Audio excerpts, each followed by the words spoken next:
Nung nakaraang vlog na i-share ko nga na naisugod ko sa emergency sa hospital itong bunso ko dahil nauntog siya sa computer table dito sa kwarto na tinuluyan namin. Na-discharge naman kami sa hospital that same day, pero ang napansin ko kasi habang inoobserbahan ko si Kowa, minsan okay siya, nakikipaglaro siya sa ate niya, pero most of the time matamlay siya, tapos yung lagnat niya pabalik-balik. Itong nakaraan pala, nagstay kami ng ilang araw sa bahay ng kapatid ni Pinggoy na si James. So ang nangyari kasi meron silang kitchen na pinarenovate nila, like binago yung pwesto ng lababo. Hindi ko lang na videohan, pero may mga cabinet na existing yan sa taas, sa baba. Pinagbabaklas yan dahil papalitan nga daw. Nung araw na nagsimula kasi to, may works na James, pati yung wife niya. So si Pinggoy ang pinagbantay. Kami supposedly, kaso yun nga rin yung unang araw na dinala ko nga sa ospital si Ko. So after mga 2 araw, na nga yung itsura niya, na ilipat na yung lababo dito na dating nasa kanan na side. Tapos nalagyan na rin ng bagong tiles dito sa may counter. So halos nakabantay, nakamonitor lang din ako kay Kowa dahil nga napaka-clingy at saka maya-maya nga siyang nilalagnat. So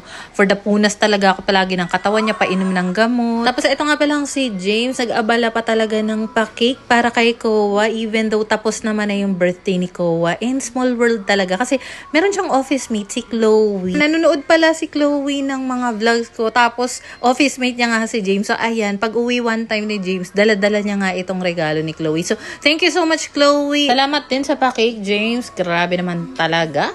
So even though may mga times na masigla naman si Kowa, hindi pa rin talaga ako makampante kasi under observation pa nga rin siya. So anyway, kinabukasan nga pala, thank God, okay na yung pakiramdam ni Kowa. Wala na siyang lagnat. Iban pala sa na-CT scan si Kowa. Kinuhaan din siya ng dugo, nag-blood test, and may nagtanong kasi ng result ng blood test. Normal naman daw po, sabi ng pedia. Habang may ongoing pa nga na ginagawa doon sa may lababo area, nag-decide ako pumunta sa malapit na mall dito. Kasi meron talaga akong balak bilhin dito. Pero bago nga yan, nag-lunch na muna kami dito ni Kowa. And yung Lydia's Lechon, oh my God, talagang kinikrave ko yan noon pa. Sabi ko talaga, pag nakakita talaga ako ng food court na may Lydia's Lechon, talagang hindi ko palalagpasin. So ayan, for the lunch na nga kami doon. Bumili lang din ako ng take-out na Sbarro para kay Pinky. Kasi hindi ko siya naisama.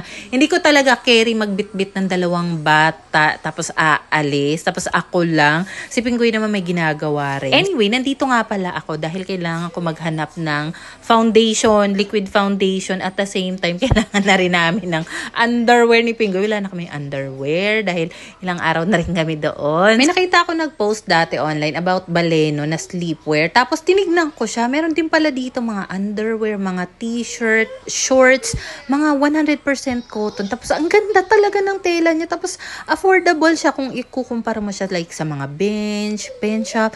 Kaya ayan, bumili na ako ng 2 t-shirt dito, isang shorts, isang set ng brief ni Pinggoy. Bumili na rin ako syempre ng pante ko dahil grabe, deserve ko rin naman ang bagong pante.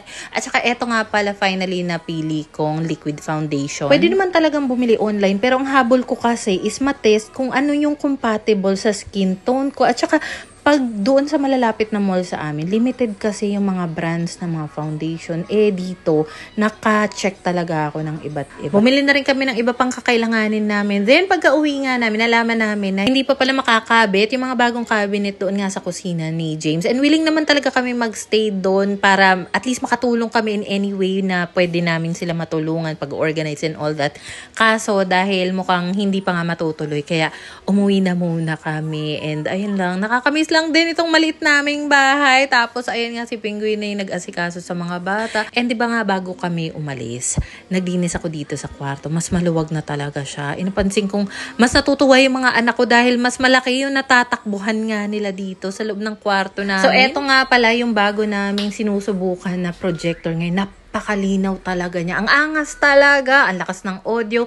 Napakaganda ng video quality niya. And galing pa rin ito sa Lumos. So ayun lang muna for today's video, guys.